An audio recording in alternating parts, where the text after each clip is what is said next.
Hello and welcome back to the LC Transfer Room. My name is Lewis, and today I've got to try and pick somehow who's going to start in the Europa League game against Union SG this Thursday.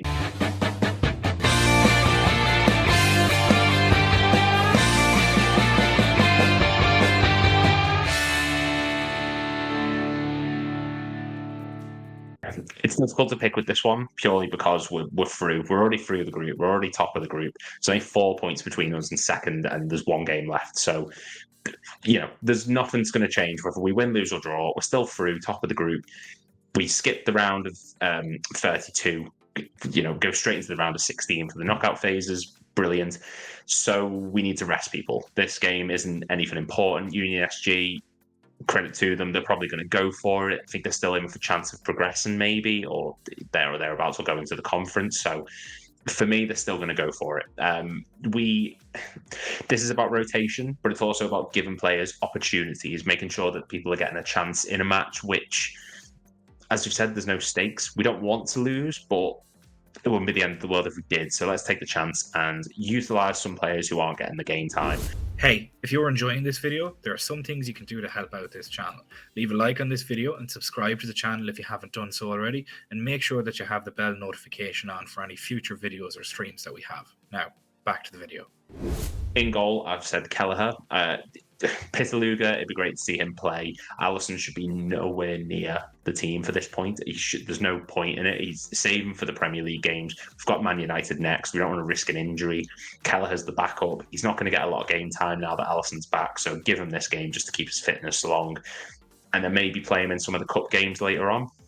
So for me, that's why he's starting there. Left back should be Luke Chambers.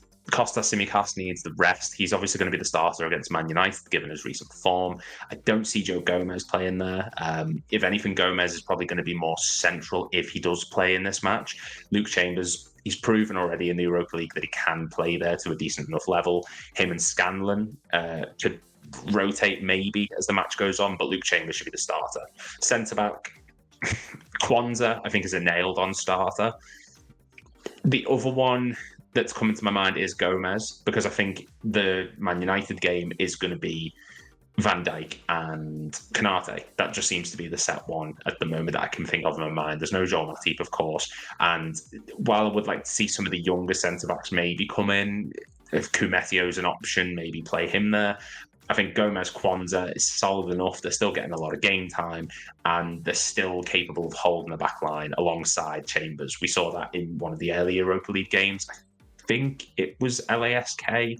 Can't quite remember off the top of my mind, but we saw him play there. It worked well. And then at right back, Connor Bradley, I think, is a shout there, given the game time. He came on in the last match against LASK, the 4-0 win.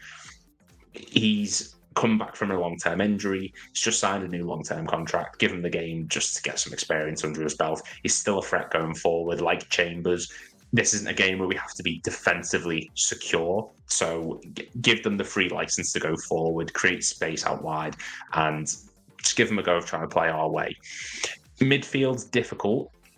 There is a few players who could come into the team. Say the CDM is obviously a tricky one. Endo is not going to play. He will not start, and I don't think he's going to really come on. I think if anyone is to go there, it will probably be Bobby Clark, maybe. I know he's played a few games here and there. I think he would maybe be the player to get some experience. If it's not Bobby Clark, maybe Curtis Jones, CDM. But yeah, for me, Bobby Clark, give him the game time. Bajcetic isn't fit yet. Thiago isn't fit yet. This would have been an ideal game to get them in. But yeah, I think Bobby Clark's very out there. But hey ho, it's a free pass, so why not?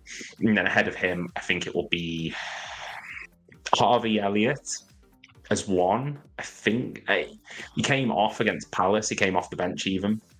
And I don't think he's going to start against Manchester United. He's more of an impact sub. So I think he'd start this game, just keep things ticking along.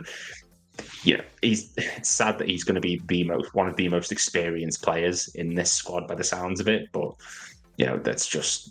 We've got so many young players coming through that's just the way it is at the moment. And alongside them, got a weird. I feel like Gravenberch is going to start because I think Jones is going to start in the Premier League match against United. I think that's going to be Endo, Szoboszlai, and Jones. I think Gravenberch will maybe get the game here in the midfield, give him the chance to get some game time. He didn't look great in the Palace match. I think he looked a little bit out of it, really. So just keep him ticking along. Good chance for him to get a few more goals and build confidence. Has been fantastic in the Europa League. So for me, that's the only way I can really see that going. Up front as well, it's tricky. Ben Doak on the right-hand side. Through the middle of the park, is difficult because Nunez is not going to start. Gakpo, I don't think will. But one of them really has to, and I think if it's going to be anyone, I think it will be Nunez, actually. I think they'll look at this as a chance of starting him, maybe just to sort of get a few goals under his belt, building his confidence back up. He's not scored since he played against Bournemouth in the Carabao Cup a few weeks ago. It was at the beginning of November, actually, so over a month ago. Yeah, I think it'll be Nunez to start, and he'll come off fairly handy. There'll be a lot of rotation in this match, I think, just to keep players fresh and give people game time. Nunez in the middle. And then on the left wing, I mean, options limited. There's not a huge amount at the moment. The only real option I can see is Diaz, I suppose, but it's difficult to say, really. It's so up in the air. In one part of my mind, I'm thinking that he's going to just go for it, and he'll just think, you know what, just play really good players, get them, game time under them, give it a go. Why not? We're through anyway. And then another part of me saying he's going to play young players because there's no point having people sprint round, wasting energy when we've got Man United coming up, and the Carabao Cup, and Arsenal coming up. So it's difficult. I just think up front, we don't have a lot of options. Like I've mentioned, there's Cade Gordon, who we know is back to fitness now. Ben Doak's there. Through the middle, there's not a huge amount of options. But on the right, I'm going to say Ben Doak. Through the middle, I think Nunez. Left wing, I think Diaz. They're the only ones I can really think of, but I think that Diaz and Nunez will come off fairly handy, and then they'll get replaced by Gakpo and maybe Cade Gordon as the game goes on. It's really, really difficult to say. But yeah, I'm going to say Kelleher in goal. I'm going to say left back is going to be Luke Chambers. Alongside him, Kwanzaa and Gomez, not necessarily left and right, interchangeable. Gomez probably on the left, Kwanzaa on the right. And then at right back, Connor Bradley. Through the midfield, I'm going to say Bobby Clark. Ahead of him, Elliott, and then on the other side, Gravenberch, and then on the right-hand side, Ben Doak, through the middle, Nunez, and then left wing, Diaz, with them coming off fairly handy in the match. And that's my start 11 prediction. Thank you very much for watching. Please make sure to like and subscribe, and I'll see you in the next video.